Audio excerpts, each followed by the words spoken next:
ఇది నిన్ననే మాట్లాడాము అనుకున్నాను కూడా. బట్ ఏంటంటే ఎందుకు ప్రతి అంశం మీద ఇప్పుడు ఎవరికైనా వాళ్ళ అభిప్రాయాన్ని చెప్పే హక్కు ఉంటుంది కదా. ఆ హక్కుకు అనుగుణంగానే ముఖ్యమంత్రి గారు కూడా మాట్లాడారు అని అప్లోడ్ చేయాల. బట్ ఇంకొక కామెంట్ చూసిన తర్వాత కూడా తప్పు కదా ఇది అనిపించింది. ముఖ్యమంత్రిగా అంటే ఆయనకున్నటువంటి ఒక స్థాయిని కేవలం ఒక యూట్యూబర్ మీద తీర్పు ఇచ్చేస్తే ఎలా? అతను మాట్లాడాడు, దేశద్రోహానికి పాల్పడ్డాడు, తీవ్రవాదానికి మద్దతు పలికాడు, ఇంకా రకరకాల మాటలు చెప్పినప్పుడు అనిపిస్తుంది కదా, ఇలా ఎలా మాట్లాడాడు ఈయన అని చెప్పేసి ఖచ్చితంగా అనిపిస్తుంది ఎవరికైనా. అంటే ఒకటి, ఆయన దగ్గర రూఢీగా సమాచారం ఉండి, అంటే కన్ఫార్మ్డ్ ఇన్ఫర్మేషన్ ఉండి ఎస్ ఇతను చేశాడు అనే నివేదికలు తెప్పించుకొని మాట్లాడారా, లేకపోతే జస్ట్ లైక్ దట్ ఈ మధ్యకాలంలో మనం పక్కన పెట్టినటువంటి రాజకీయ సమాధి అనే ఒక కార్యక్రమాన్ని తిరిగి చేపట్టారా అనిపించింది.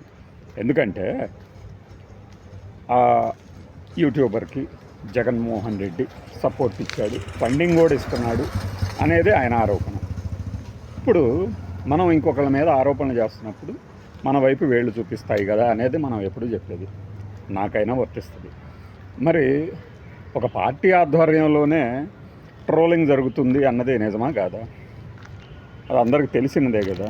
గతంలో ఆ పార్టీలో ఉండి బయటకు వచ్చిన ఎమ్మెల్యేలు కానీ మరొకళ్ళు కానీ ఎందుకు వీళ్ళు ఇంత వ్యక్తిగతంగా తీసుకుంటున్నారు ముఖ్యమంత్రి గారిని? అంటే ఆయన అప్పుడు మాజీ ముఖ్యమంత్రి, ఆ సమయంలో ఎందుకు అంత ఘాటైన పదజాలంతో విమర్శిస్తున్నారు అని అనుకున్నప్పుడు వాళ్ళు చెప్పిన మాటలు క్రోడీకరిస్తే ఓహో ఇలా జరిగి ఉండొచ్చా, ఇందుకేనా వీళ్ళు ఇంత కసిగా మాట్లాడుతున్నారు, వీళ్ళ మీద ట్రోలింగ్ ఇలా జరిగిందా అనిపించింది. మరి వాటి మీద తీసుకునే చర్యలు ఇప్పుడు ఒక యూట్యూబర్ మీద ఫైన్ తీసుకున్నారు, కానీ దాన్ని ఇంకొక సెక్షన్ కూడా యాడ్ చేశారు, అది బాగానే ఉంది. కానీ నిన్న జగన్మోహన్ రెడ్డి గారు తన తండ్రి పుట్టినరోజు కార్యక్రమానికి హాజరైతే ఓట్ల కోసం తండ్రి సమాధి, ఆమెకి తల్లికేమో ఆస్తులు పంచరు అంటారు. ఇది సచ్ ఎ లో level comment to the senior most politician,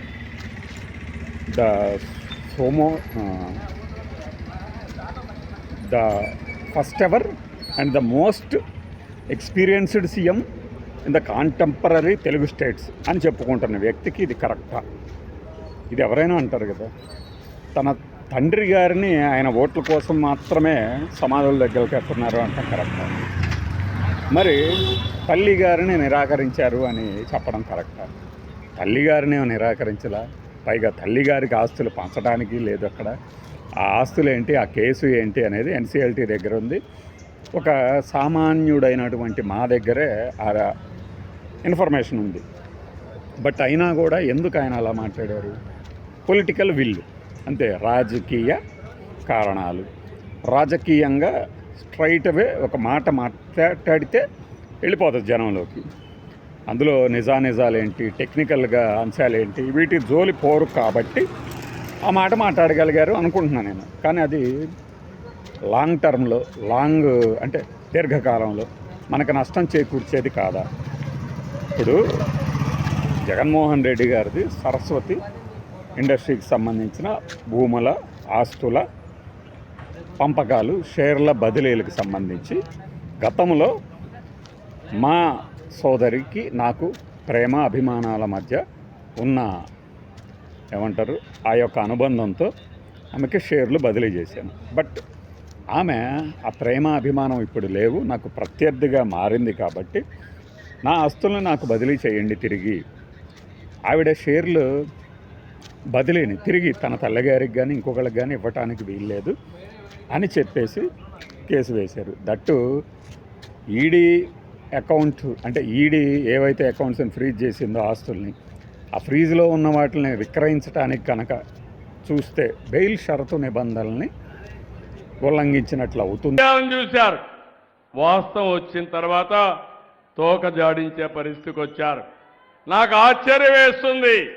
మీరు కూడా ఆలోచించాలి. ఇలాంటి ఇంత ప్రవర్తన మీరు చేయొద్దండి.